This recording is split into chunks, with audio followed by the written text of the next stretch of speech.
Boa noite a todos, que a paz do Senhor Jesus esteja com todos vocês. Hoje eu vou ler para vocês 1 Samuel capítulo 6. Os filisteus enviam a arca para fora da terra. Havendo, pois, estado a arca do Senhor na terra dos filisteus 7 meses, os filisteus chamaram os sacerdotes e os adivinhadores, dizendo: Que faremos nós da arca do Senhor? Fazei-nos saber como a tornaremos a enviar ao seu lugar. Os quais disseram: Se enviardes a arca de Deus de Israel, não a envieis vazia, porém, sem falta lhe enviareis uma oferta para a expiação da culpa. Então sereis curados, e se vos fará saber por que a sua mão não se tira de vós. Então disseram: Qual é a expiação da culpa que lhe havemos de oferecer? E disseram: Segundo o número dos príncipes dos filisteus, 5 hemorroidas de ouro,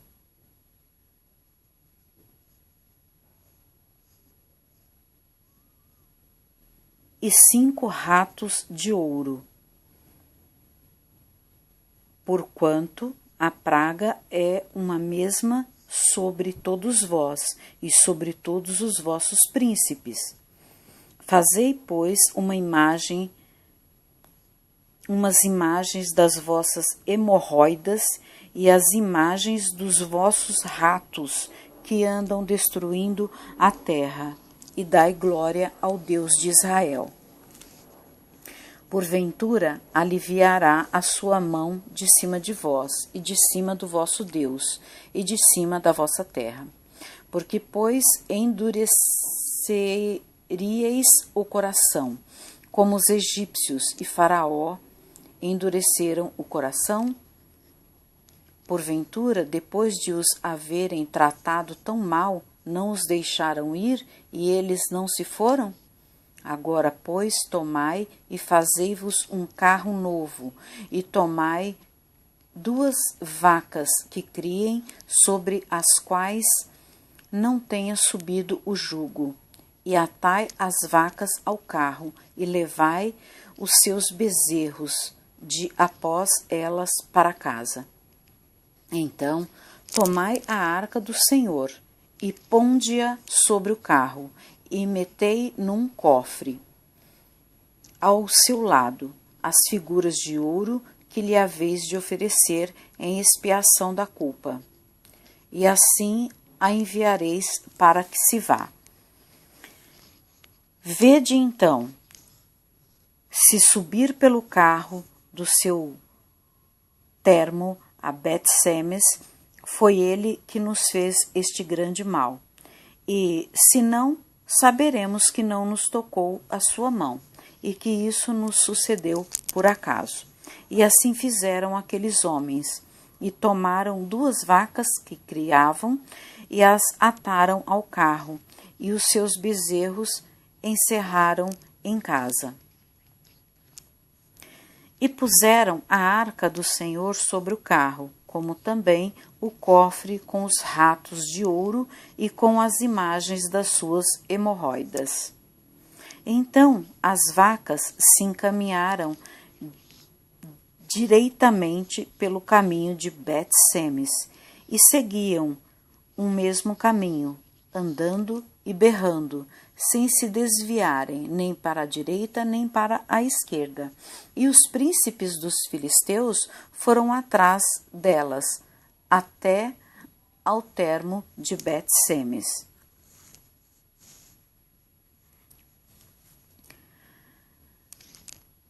Aqui no capítulo 6, versículo 13, que eu vou ler agora, ele dá uma explicação melhor. Eu vou ler para vocês. A arca chega a Bet-Semes, e andando os de Bet-Semes, fazendo a sega do trigo no vale, e levantando os olhos, viram a arca, e vendo-a, se alegraram. E o carro veio ao campo de Josué, o Bet-Semita, e parou ali. e ali estava uma grande pedra.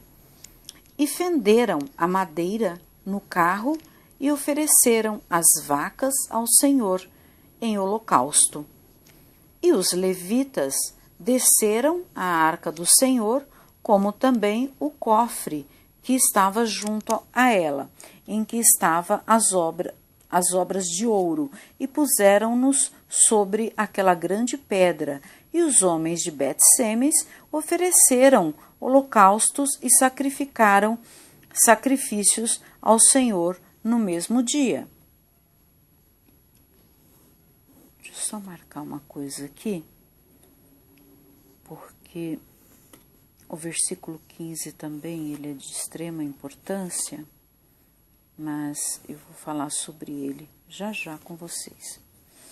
E vendo aquilo, os 5 príncipes dos filisteus voltaram para Ecrom no mesmo dia.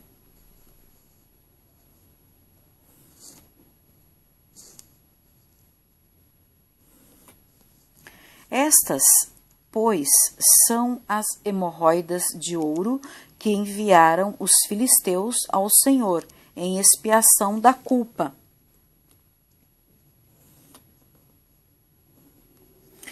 Por Asdod, uma, por Gaza, outra, por Asquelon, outra, por Gate, outra, por Ecrom, outra.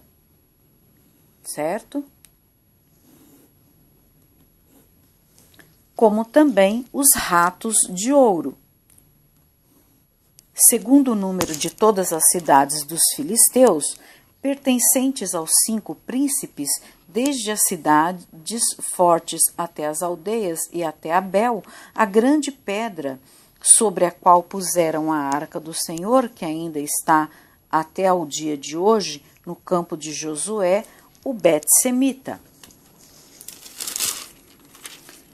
E feriu o Senhor os homens de Bet-Semes, porquanto olharam para dentro da arca do Senhor, até ferir do povo 50.070 homens.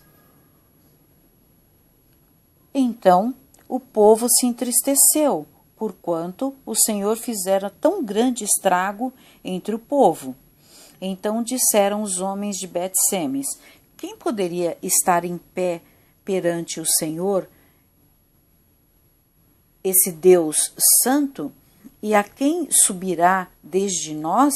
Enviaram, pois, mensageiros aos habitantes de Kiriate Jearim, dizendo: os filisteus remeteram a arca do Senhor. Descei, pois, o fazei-o subir para vós. Então, aqui no capítulo 6, versículo 13, quando a arca chega a Bet-Semes, os filisteus prepararam um teste impossível, mas foi inútil. Contrariando o instinto animal, em vez de voltarem para seus bezerros recém-nascidos, as vacas seguiram na direção contrária, puxando o carro com a arca de volta para Israel. Sem perceber, os filisteus ofereceram ao Deus vivo a oportunidade de mostrar seu poder e glória diante daquele que não o conheciam. Aprenderam que não podiam escarnecer de Deus, nem desafiá-lo. Então, isso é muito importante, tá, gente? Não podemos não podemos enfrentar Deus. Ele é o Deus supremo, o Deus maior e pronto. E ponto final. Então, eles aprenderam que não podiam escarnecer de Deus nem desafiá-lo. Um princípio que Israel ainda não precisava entender. Os israelitas de Bet-Semes se alegraram quando viram a arca do concerto. Louvaram a Deus e se consagraram ao Senhor. No entanto, alguns foram extremamente desrespeitosos, pois continuavam ignorantes da verdadeira natureza da arca. Então, mesmo os israelitas tendo conhecendo a Deus, alguns foram desrespeitosos, né? E isso acabou por resultar na ira de Deus. Deus havia permitido que a arca fosse tomada devido à infidelidade e desobediência dos líderes de Israel. Então, olha só. Os líderes não haviam servido de modelo de obediência, nem tampouco haviam ensinado o povo a honrar os caminhos de Deus.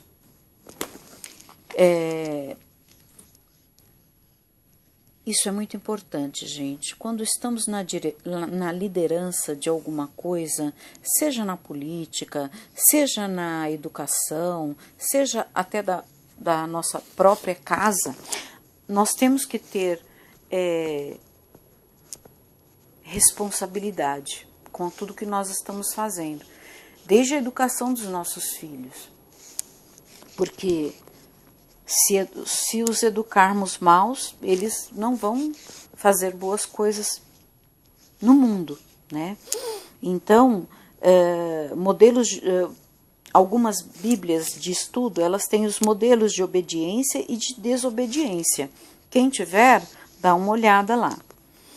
A irreverência para com Deus santo, demonstrada por alguns homens de Bet-Semes, que sem a menor cerimônia olharam dentro da arca, ilustra esse desrespeito permissivo.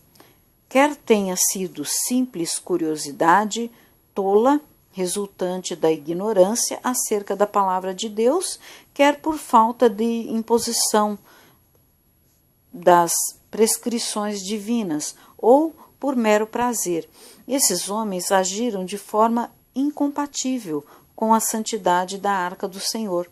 Uma vez que a arca havia voltado para Israel, era preciso enfatizar novamente a necessidade de reverência a Deus. Então, até para servir a Deus, às vezes a gente pensa que está fazendo da forma correta e não está. Então, nós temos que tomar muito cuidado. Quantas pessoas a gente vê por aí sofrendo? Às vezes a pessoa está com a Bíblia na mão, está ali com a palavra de Deus na mão, mas está sofrendo. Então, é interessante que a gente volte um pouco, leia novamente, releia.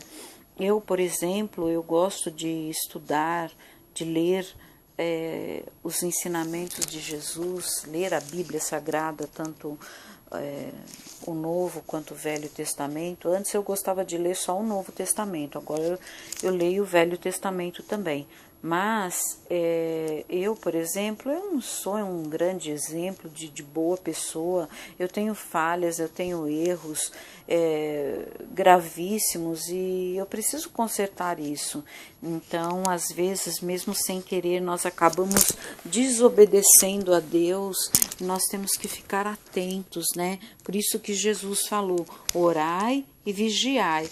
Então, não adianta só orar sem vigiar, tem que orar e vigiar.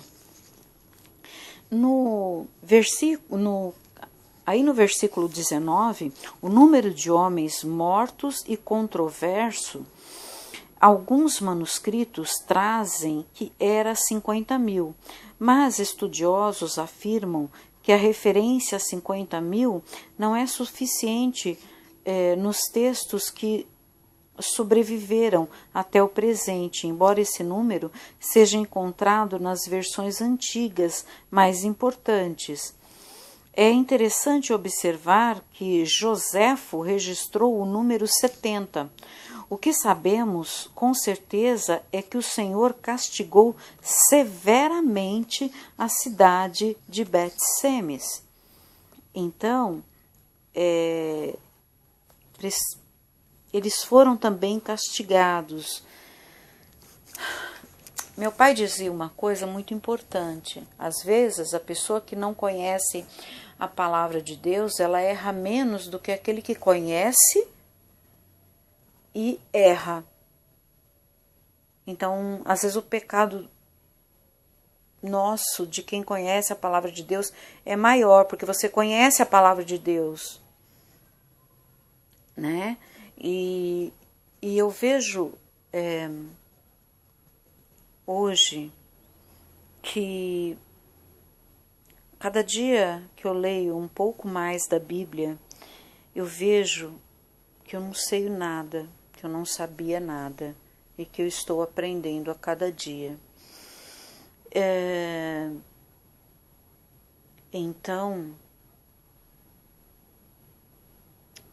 imagina, há mais de 2000 anos atrás, 2017 tem de Jesus para cá.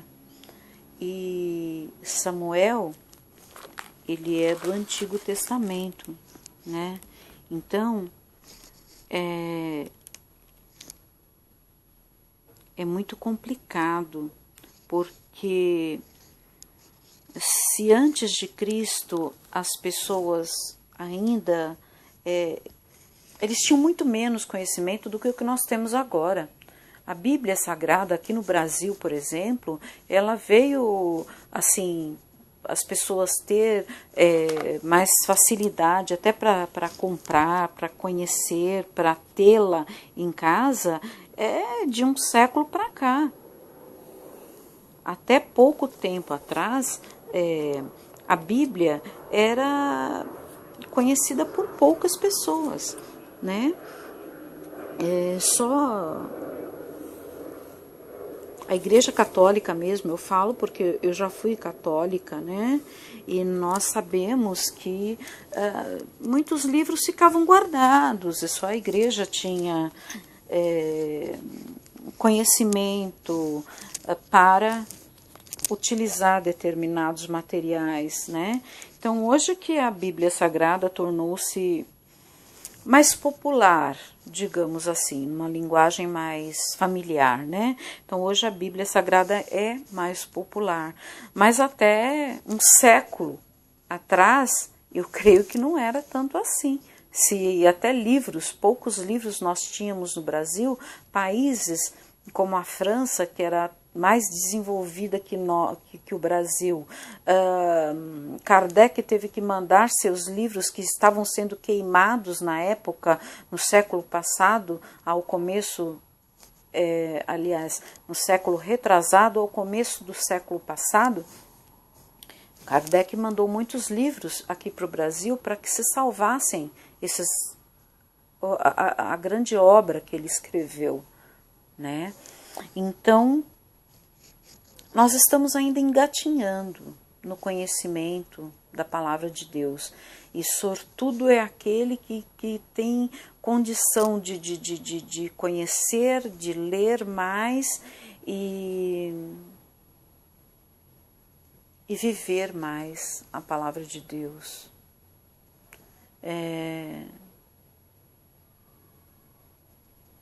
Hoje eu gostaria de ter o pouco conhecimento que eu tenho hoje, eu gostaria de ter há 30, 40 anos atrás. Talvez eu tivesse criado meus filhos de uma maneira melhor, eu tivesse vivido de uma maneira melhor, né? Então, é isso, meus irmãos. Espero que vocês tenham gostado da leitura, das minhas observações e que todos que tenham ouvido essa leitura, o capítulo 6 de 1 Samuel, se estiver doente, que receba a cura, se estiver com dor, que receba o alívio dessas dores, se você estiver passando por momentos difíceis, que o seu jugo seja leve, que lembrem-se que Deus está sempre ao nosso lado. Foi Ele que nos deu a vida, que nos colocou nesse mundo, e para que aprendamos, para que possamos, né, como aqui fala, né, no versículo 6, fala sobre expiação. É interessante que os livros de Kardec falam também sobre expiação. Então, isso é muito interessante. Quando aqui no versículo 4, eles perguntam qual é a expiação da culpa que lhe havemos de oferecer, né?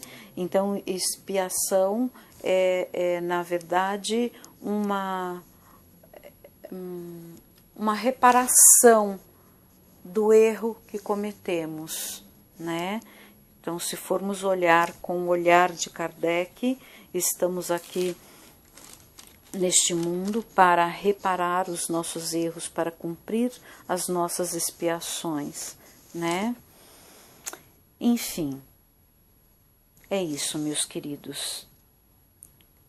Fiquem com a paz de nosso Senhor Jesus Cristo, com a cura de nosso Senhor Jesus Cristo, com o amor de Jesus.